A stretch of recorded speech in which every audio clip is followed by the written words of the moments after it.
Hello friends, आज हम पोषक पदार्थों के बारे में आपको बताने वाले हैं। नॉलेज जी के करियर वर्ल्ड में ये हमारा पोषक पदार्थों के बारे में पार्ट 1 है। पार्ट 1, पार्ट 2, पार्ट 3, पार्ट 4, 4 पार्टों में हम इस वीडियो को पूरा करेंगे और हम आपको अच्छे तरीके से बताएंगे पोषक पदार्थों के बारे में। फ्रेंड्स, हमारे चैनल को सब्सक्राइब कीजिए, शेयर कीजिए और कमेंट कीजिए। तो चलिए वीडियो को शुरू करते हैं। पोषक पदार्थों को हम 4 भागों में बांट सकते हैं। इनमें से पहला भाग है जैसे ऊर्जा प्रदान करने वाले पोषक पदार्थ। ऐसे पदार्थ जिनको खाने से हमें ऊर्जा मिलती है। ऊर्जा का मतलब होता है शरीर की ताकत को बढ़ाने वाले, जिसमें कार्बोहाइड्रेट शामिल है और वसा शामिल है। दूसरा है शरीर का निर्माण करने वाले पोषक पदार्थ, जिसमें प्रोटीन शामिल है। आप देखते हैं जैसे लोग जिम में जाते हैं, मेहनत करते हैं, व्यायाम करते हैं। ज़्यादा मेहनत करने से उनकी छोटी छोटी कोशिकाएं जो मसल्स की होती है वो टूट जाती हैं। उनको तुरंत निर्माण करने के लिए, जल्दी से पैकअप करने के लिए, बाहर से प्रोटीन लेने के लिए ट्रेनर जो हमारे होते हैं सलाह देते हैं। तीसरा है उपापचय क्रिया को नियंत्रित करने वाले पोषक पदार्थ, जिसमें क्या क्या आता है? विटामिन आता है, जल आता है और खनिज तत्व आता है। इसके बाद फ्रेंड्स, प्रतिरक्षी क्षमता वाले पोषक पदार्थ। ऐसे पोषक पदार्थ जो हमारे अंदर एंटीबॉडी को उत्पन्न करते हैं, जिससे कि रोग हमारे शरीर के ऊपर आक्रमण ना कर सके। इसमें क्या क्या शामिल है? खनिज शामिल है और विटामिन शामिल है। अब फ्रेंड्स, हम भोजन के अवयव, कंपोनेंट्स ऑफ फूड। हमें कभी कभी आवश्यकता होती है कि कुल मिलाकर विटामिन, खनिज, वसा, कार्बोहाइड्रेट कहाँ से मिलते हैं? कुछ तो हमारे शरीर के अंदर बनते हैं, कुछ हम बाहर से लेते हैं। उसको हम क्या बोलते हैं? भोजन के रूप में हम लेते हैं। हमारा शरीर ये नहीं जानता है कि आप दाल खा रहे हो, रोटी खा रहे हो, मक्का खा रहे हो, कोई भी चीज़ खा रहे हो, लेकिन आपको पोषण के लिए ज़रूरी है। ठीक है, तो जीवों के द्वारा ग्रहण किया गया भोजन विभिन्न पोषक पदार्थों का जटिल मिश्रण होता है, जिन्हें रासायनिक संगठन के आधार पर मुख्यतः 7 वर्गों में हम बांट सकते हैं। कितने वर्गों में? 7 वर्गों में। जिसमें पहला है कार्बोहाइड्रेट्स, दूसरा है प्रोटीन, तीसरा है वसा, चौथा है विटामिन, पांचवा है खनिज, छठवां रेशे, सातवां जल। ठीक है, अब हम देखेंगे कार्बोहाइड्रेट के बारे में। कार्बोहाइड्रेट क्या होता है? कार्बोहाइड्रेट ये रासायनिक यौगिक होते हैं जिनमें कार्बन, हाइड्रोजन एवं ऑक्सीजन पाया जाता है। कार्बोहाइड्रेट कार्बनिक यौगिक होते हैं। पाचन के पश्चात ये ग्लूकोज में परिवर्तित हो जाते हैं और ग्लूकोज ऑक्सीजन के द्वारा ऑक्सीकृत होकर शरीर को ऊर्जा प्रदान करता है। कार्बोहाइड्रेट में कार्बन, ऑक्सीजन, जैसे कि आप देख रहे हैं कार्बोहाइड्रेट, कार से सी हो गया, ओ हाइड्रेट से क्या हो गया? हाइड्रोजन एच हो गया, और डेट से आपको क्या हो गया? आपको क्या मिलता है? आपको ऑक्सीजन। इस प्रकार से अगर हम इसका सूत्र देखेंगे, इसका सूत्र होगा CM कोष्टक में H2ON। इस प्रकार से 1:2:1 के अनुपात में होता है। इसका आधारभूत रूप CmHTON होता है। कार्बोहाइड्रेट ऊर्जा का प्रमुख स्रोत है। प्रमुख स्रोत क्या है ऊर्जा का? कार्बोहाइड्रेट। शरीर की कुल ऊर्जा की आवश्यकता का लगभग 60%, 40% और 20% कार्बोहाइड्रेट के द्वारा पूरी की जाती है। भोजन में कार्बोहाइड्रेट घुलनशील शर्कराओं तथा अघुलनशील मंड के रूप में होती है।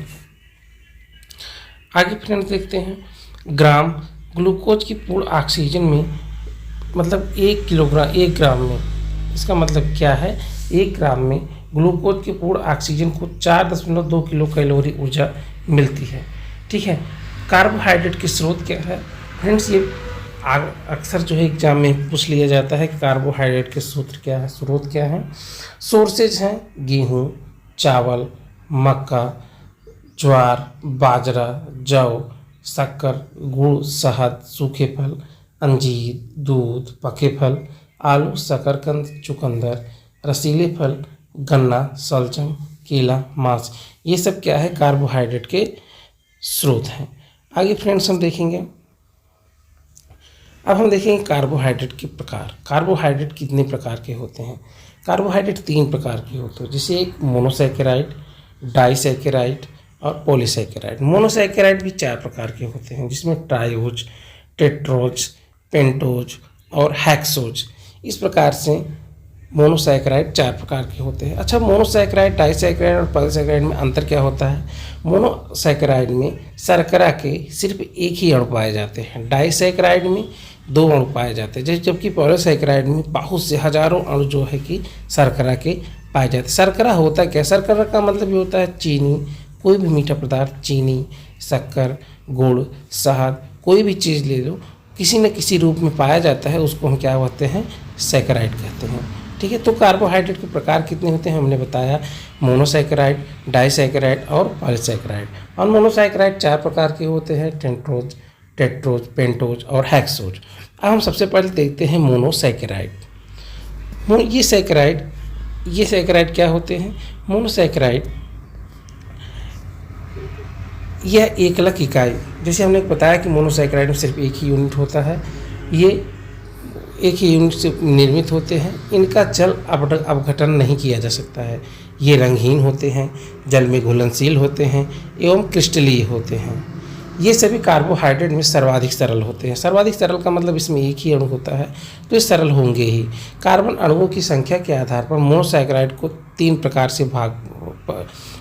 से बांट सकते हैं, जिसमें एक है ट्राइओज। इसमें ये 3 कार्बन संख्या वाले कार्बोहाइड्रेट होते हैं। उदाहरण के लिए ग्लिसरेल्डिहाइड। ठीक है। दूसरा है टेट्रोज, हमने आपको बताया ये 4 कार्बन संख्या वाले शर्करा हैं, जैसे एरिथ्रोज। इसके बाद है पेंट्रोज, ये 5 कार्बन संख्या वाले कार्बोहाइड्रेट है। इनमें राइबोज, आरएनए प्रयुक्त एवं डीऑक्सीराइबोज इसके महत्वपूर्ण उदाहरण है। देखिए, ये चीज़ आपको याद करना होगा, इसका कोई शॉर्ट ट्रिक नहीं है।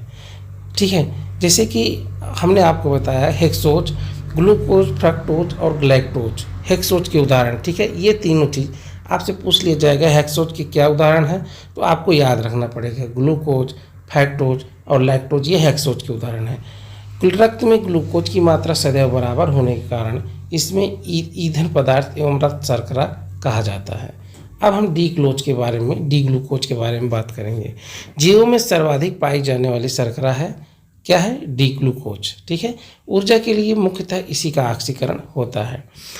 आपको देखते हैं कि धीरे धीरे जब कोई अनशन पे बैठता है तो हमेशा बार बार उसकी मूत्र परीक्षण की जांच की जाती है। जैसे अन्ना जी अनशन पे बैठे थे तो मूत्र परीक्षण की जांच की जाती थी, क्योंकि पहले क्या होता है, पहले जब 1, 2, 3 दिन 4 दिन नहीं खाते हैं तो शरीर में जो शर्करा, जो कार्बोहाइड्रेट जमा होता है, पहले शरीर उसका पाचन करता है। फिर इसके बाद जो प्रोटीन होता है जो शरीर में वसा के रूप में जमता है, जो मोटे होते हैं या मांसपेशियों में होता है, फिर इसके बाद उसका पाचन करते हैं। धीरे धीरे जब शरीर के अन्य अंगों में प्रोटीन घुलकर पेशाब के रास्ते से बाहर आता है तो तब जो है कि सरकार कहती है कि अब इसका अनशन तोड़वाओ, क्योंकि अब ये धीरे धीरे उसका शरीर खत्म होने वाला है। तो इसी प्रकार से डाइसैकेराइड हम देखते हैं। 2 डाइसैकेराइड में 2 अणु होते हैं, हमने अपने आप को बताया था। जैसे 2 मोनोसैकेराइड इकाइयाँ जल के एक अणु के साथ निष्कासन करके डाइसैकेराइड का निर्माण करती हैं। इनका आधारभूत C12, H22 और O11 है। इनका जल अपघटन संभव है। उदाहरण सुक्रोज, माल्टोज, लैक्टोज, इसको भी आपको याद करना होगा कि ये उदाहरण जो है सुक्रोज, माल्टोज, लैक्टोज, इसको आपको याद करना होगा। अब तीसरा है पॉलीसैकेराइड। अनेक प्रकार मोनोसैकेराइड इकाइयों से मिलकर पॉलीसैकेराइड निर्मित होता है। इसका आधारभूत सूत्र क्या है? C12, H11 और O5 होल N होता है। ये जल में अघुलनशील होती है तथा मौखो पौधों में मुख्य रूप से पाई जाती है। मौख पौधों में मुख्य रूप से ग्लाइकोजन, सेल्यूलोज और काइटिन आदि हैं। हमने आपको क्या क्या बताया फ्रेंड्स? हमने आपको बताया पोषक पदार्थ।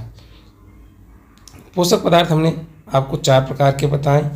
ऊर्जा प्रदान करने वाले पोषक पदार्थ, जिसमें कार्बोहाइड्रेट आता है। शरीर का निर्माण करने वाले पोषक पदार्थ, जिसमें प्रोटीन आता है। उपापचय क्रिया को नियंत्रित करने वाले पोषक पदार्थ, जिसमें विटामिन, जल, खनिज तत्व आता है। और प्रतिरक्षी क्षमता वाले पोषक पदार्थ, जिसमें खनिज और विटामिन आता है। और इसके बाद फ्रेंड्स हमने बताया आपको भोजन के अवयव। भोजन की क्या क्या अवयव हैं ये भी हमने आपको बता दिया है। इसी क्लास में हमने आपको ये बताया कि पोषक पदार्थों का रासायनिक संगठन हमने बताया कार्बोहाइड्रेट, प्रोटीन, वसा, खनिज, जल एवं रेशे का हमने कार्बोहाइड्रेट आपको बताया। कार्बोहाइड्रेट के बाद हमने ये बताया कि कार्बोहाइड्रेट कितने प्रकार के होते हैं, जिनमें हम आपको मोनोसैकेराइड, डाइसैकेराइड और पॉलीसैकेराइड बताया। और मोनोसैकेराइड भी 3 प्रकार के होते हैं, ट्रायोज, टेट्रोज, पेंटोज और हेक्सोज। और हमने आपको फ्रेंड्स बताया है। इसी प्रकार से आज का वीडियो हमारा यहीं पर समाप्त होता है। धन्यवाद। हमारे वीडियो को लाइक कीजिए, शेयर कीजिए और कमेंट कीजिए। धन्यवाद।